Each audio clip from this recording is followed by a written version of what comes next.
Hey everybody, I'm Jack, and this is Raw Tropical Living. Thanks for joining me today.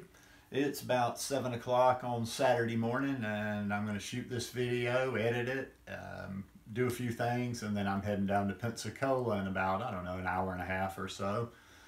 Get out of town, have a little fun, shake it up a little bit, and try to hold on to my sanity. It gets kind of strange being here because I have like zero conversation. So if you ever run into me, I might talk your ear off at least for the first 5 or 6 hours. But anyhow, let's get to it. Today I want to talk about the meaning of surrender, living in the now. I do these videos every day. Usually during the week I'm talking about food, raw vegan, plant-based diet, a little bit of fitness here and there, and then on the weekends I either do readings or talk a little bit about my meditation practice or something like that. So if you're not already, I would really appreciate it if you would subscribe to my channel now, then click on the little bell and check send notifications so you'll stay subscribed to the channel. Really digging this book, The Power of Now by Eckhart Tolle. Actually, this is the third week in a row I've read from this one. I jumped over further in the book. I'm not that far over yet, but this is also kind of one of those books you can move around in, but the stuff I'm reading to begin with, I didn't really see anything I wanted to talk about, so I was looking through towards the end actually, and I saw some things and I said this will be a good one for today. Surrender, because people have their own connotation about that, and sometimes people have a negative connotation to surrender, like it's just giving up or whatever. In fact, some people will very much resist when you talk about surrender. But let's see what it has to say. Acceptance of the now. You mentioned surrender a few times. I don't like that idea. It sounds somewhat fatalistic. If we always accept the way things are, we are not going to make any effort to improve them. It seems to me what progress is all about, both in our personal lives and collectively, is not to accept the limitations of the present, but to strive to go beyond them and create something better. If we hadn't done this, we would still be living in caves. How do you reconcile surrender with changing things and getting things done? This is a good question because we've all had this in our head.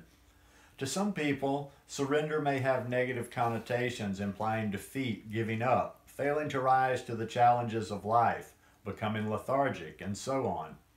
True surrender, however, is something entirely different. It does not mean to passively put up with whatever situation you find yourself in and to do nothing about it, nor does it mean to cease making plans or initiating positive action. Surrender is the simple but profound wisdom of yielding to rather than opposing the flow of life. That's really good right there. I like that turn of words. Yielding to rather than opposing the flow of life. The only place where you can experience the flow of life is the now. So to surrender is to accept the present moment unconditionally and without reservation. It is to relinquish inner resistance to what is. Inner resistance is to say no to what is through mental judgment and emotional negativity. It becomes particularly pronounced when things go wrong, which means there is a gap between the demands or rigid expectations of your mind and what is. That is the pain gap. If you have lived long enough, you will know that things go wrong quite often. It is precisely at those times that surrender needs to be practiced if you want to eliminate pain and sorrow from your life. Acceptance of what is immediately frees you from mind identification and thus reconnects you with being. Resistance is the mind. Surrender is a purely inner phenomenon. It does not mean that on the outer level you cannot take action and change the situation. In fact, it is not the overall situation that you need to accept when you surrender, but just the tiny segment called the now. For example, if you were stuck in the mud somewhere, you wouldn't say, okay, I resign myself to being stuck in the mud. Resignation is not surrender. You don't need to accept an undesirable or unpleasant life situation, nor do you need to deceive yourself and say that there is nothing wrong with you being stuck in the mud. No. You recognize fully that you want to get out of it. You then narrow your attention down to the present moment without mentally labeling it in any way. This means that there is no judgment of the now. Therefore, there is no resistance, no emotional negativity. You accept the isness of this moment. Then you take action and do all that you can do to get out of the mud. Such action I call positive action.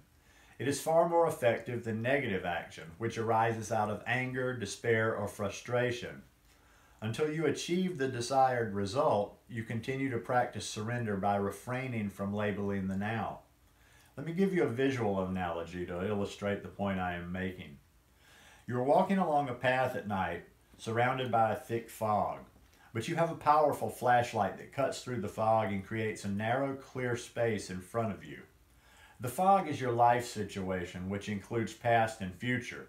The flashlight is your conscious presence. The clear space is the now. Non-surrender hardens your psychological form, the shell of the ego, and so creates a strong sense of separateness. The world around you and people in particular come to be perceived as threatening. The unconscious compulsion to destroy others through judgment arises, as does the need to compete and dominate. Even nature becomes your enemy, and your perceptions and interpretations are governed by fear. The mental disease that we call paranoia is only a slightly more acute form of this normal but dysfunctional state of consciousness. Not only your psychological form, but also your physical form, your body, becomes hard and rigid through resistance. Tension arises in different parts of the body, and the body as a whole contracts. The free flow of life energy through the body, which is essential for its healthy functioning, is greatly restricted. Body work and certain forms of physical therapy can be helpful in restoring this flow, but unless you practice surrender in your everyday life, those things can only give temporary symptom relief, since the cause, the resistance pattern, has not been dissolved.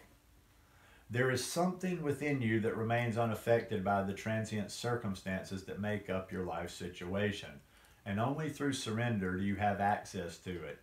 It is your life, your very being, which exists eternally in the timeless realm of the present.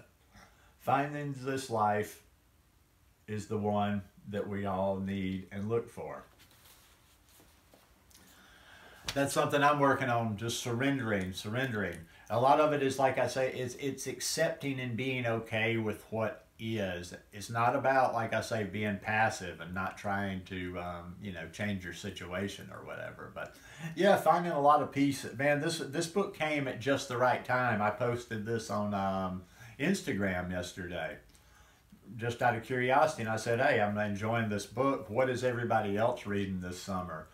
And I think I got more comments than I hardly ever get on any one post on Instagram. It was great to see all the things that people were reading. And it was also very interesting to just find out how popular and how widespread this book is. There was probably 3, maybe 4 people that commented that they were actually reading it at the same time. Several people they were reading it again, or they've read it several times. And got some good book recommendations to boot. So anyhow, hope you guys enjoyed that. Hope you're having a wonderful weekend. Get out there and enjoy your summer. I know it's very hot. Stay hydrated, hydrated, hydrated. Hydration is my sermon for this summer. And I'll see you again tomorrow. Love you guys.